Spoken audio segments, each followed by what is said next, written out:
Hey guys, what is up? It's your pal Dave from notesandvolts.com here with a new project. Now, I've been playing guitar for many years, and of course, when you learn an instrument, you got to spend a lot of time learning your scales and keys and all the different chords and what have you. And it's a lot of work. But lately, I've been getting more and more into keyboards, and I'm finding that I have to go right back to the beginning and learn all the scales all over again and all the positions and all the fingerings, and it's a little frustrating. You feel like you're starting right back at the beginning. So I was thinking the other day, is there a way I can come up with a little device that kind of skips ahead a little bit, gets you past some of that drudgery? Now, of course, this is no substitute for actually doing your work and learning your scales, but it'll be real fun just to be able to, solo in multiple keys and have some fun. Right now, I'm impatient. So I came up with this little device that is filled with keyboard improvisation ideas, and it's gonna let you kind of solo in multiple keys, even if you don't have a clue what you're doing.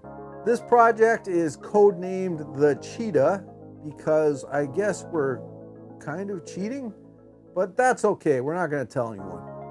It's hard to explain how this works, so I'm just going to show you and hopefully it will make sense. But if you'd rather not cheat and actually want to learn piano, why don't you check out this video sponsor, Skillshare. Skillshare is an online learning community with thousands of classes for creative and curious people. Learn new skills or deepen your existing passion. I'm especially interested in the programming, electronics, and music classes, and Skillshare has hundreds to choose from. I'm currently taking a class called How to Learn Strategies for Starting, Practicing, and Mastering the Skills You've Always Wanted by Mike Boyd. Skillshare is designed for learning, so there are no ads to break your concentration. And it's less than $10 a month with an annual subscription. Also, check out the link in the video description, and the first 1,000 viewers will get a free trial of Skillshare Premium. So thanks again to Skillshare. All right, so here is the prototype for this project. Now, the way it's hooked up, we've got a MIDI keyboard sending MIDI out through here into this MIDI input. The processor is taking that MIDI input, figuring out interesting ideas based on the notes you're sending, and then sending those ideas out this cable into the synth of your choice. So if I just hit one note, so let's hit this D note here, you're going to hear that it's going to make some musical ideas based in the key of D.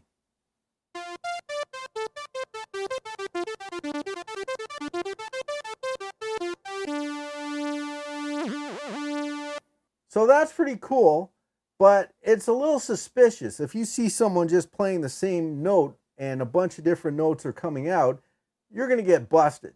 So I came up with this idea that I'm just going to find the lowest note that is held, and then you can play any other note on the keyboard, and it's going to cycle through those ideas. So what I'll do is I'll just hold down the D, and I'll just play some random notes, and you'll get the same result.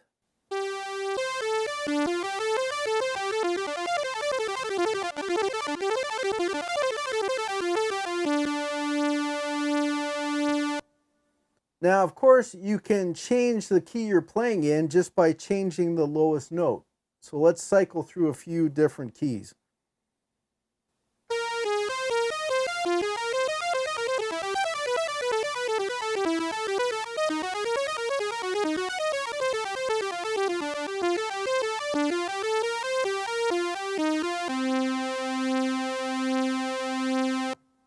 Okay, so let's try the same example, but we're going to add some chords in the background so you can kind of see how everything's working together.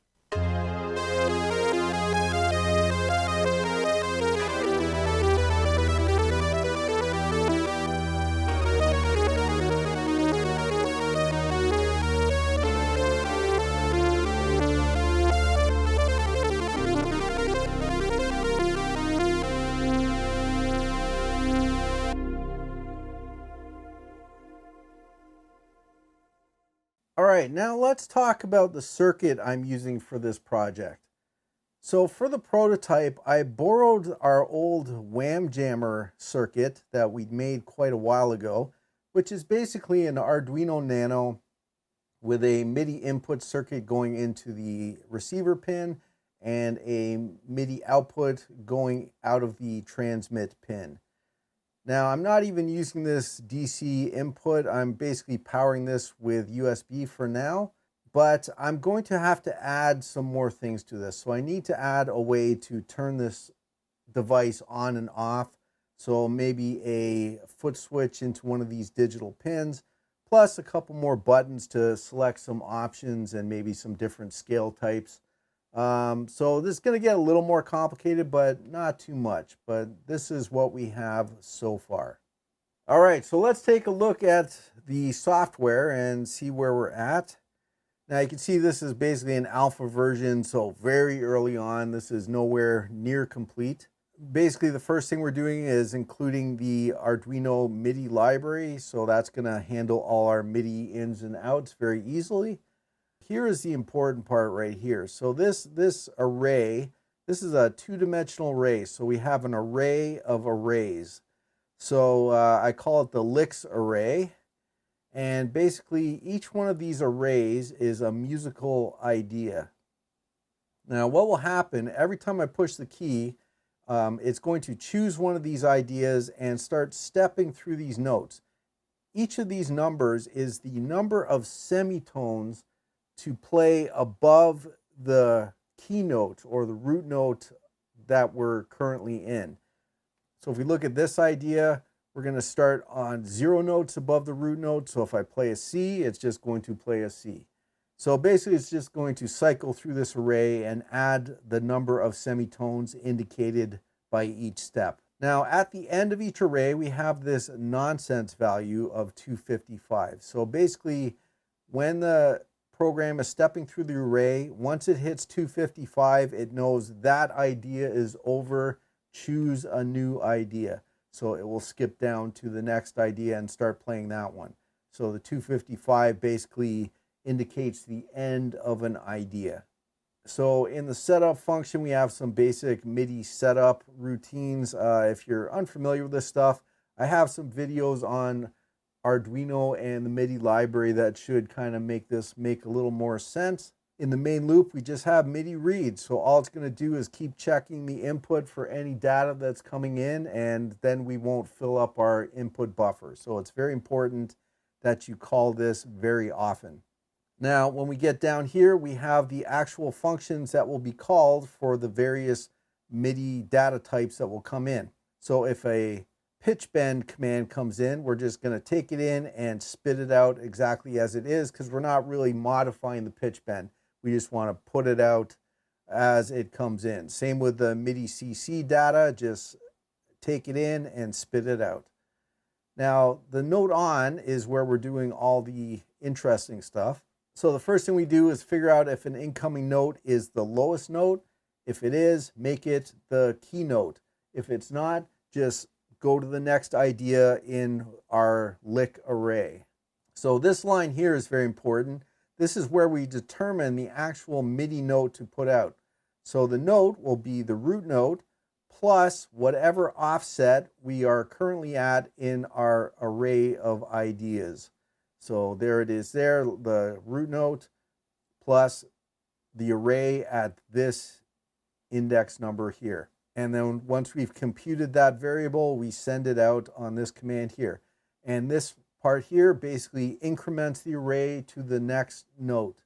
And if the note is 255, we're at the end of the array, start a new array at 0. And this basically just handles the note off events, make sure we don't get any stuck keys. So like I said, this is a very early version of the software. A lot needs to be done to it, so we're going to see this grow in the future. All right, guys, there's the first look at the Cheater project. There's lots more to come, and I'll keep you updated on the progress. As always, I'd like to sincerely thank my patrons on Patreon. Let's play a little background music and enjoy their names.